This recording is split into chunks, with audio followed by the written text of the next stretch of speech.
Top quality और consistent performance के लिए सिर्फ सिल्वर पंप्स। टॉप क्वालिटी और कंसिस्टेंट परफॉर्मेंस के लिए सिर्फ सिल्वर पंप्स, नाम याद रखना। सध्या यवतमाळ जिल्ह्याच्या ग्रामीण भागामध्ये लाईन क्लिअर आहे, लावा जोडी हे शब्द प्रत्येक शेतकऱ्याच्या कानी पडत आहे। कारण सध्या जोर चालू आहे तो शंकरपटाचा।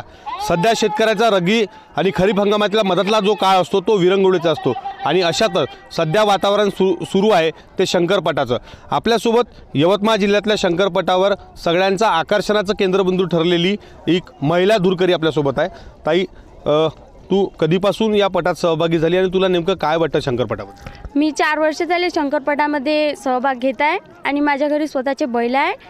ते मी स्वतः घेऊन जात असते पटामध्ये आणि माझे बाबा आणि काका हे पटप्रेमी आहे आणि मला पटाची आवड माझ्या गावाजवळ तळेगाव आहे तिथून लागली आहे। तू ह्या सगळा छंद करत असताना शिक्षण वगैरे ह्या सगळ्या गोष्टी काय? मी शाळेत पण जात असते।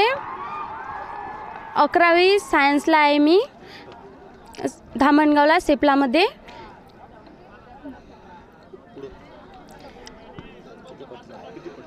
मी 50 पट झाले विदर्भामध्ये 50 पट मी म्हणजे बैलजोडी हाकलली आहे 4 वर्षापासून आणि खूप म्हणजे 50 मध्ये 15-16 पटामध्ये मी बक्षीस घेतले आहे। शिकत असताना सुद्धा तुझा हा छंद तू जोपासते आहे।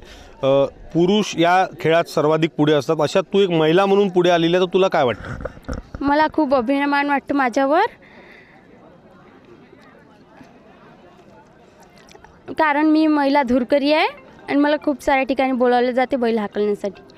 निश्चित या संपूर्ण शंकरपटाच्या याच्यात धुरकरी म्हणून, महिला धुरकरी म्हणून ती पुढे आलेली आहे आणि तिला अभिमान या संपूर्ण संदर्भानं वाटतो की एक महिला धुरकरी म्हणून ती शंकरपटामध्ये नावलौकिक मिळत आहे। आतापर्यंत तिनं 50हून अधिक पट या ठिकाणी गाजवलेले आहेत आणि विदर्भातील सर्वाधिक ज्या ठिकाणी शंकरपट होतात त्या भागात ती या ठिकाणी महिलांचं नेतृत्व म्हणून पुढे आलेली आहे। विवेक गावंडे, TV9 मराठी, यवतमाळ।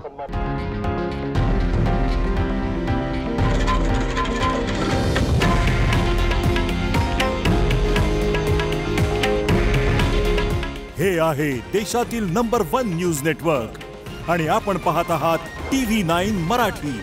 काळजी तुमची, हित महाराष्ट्राचं।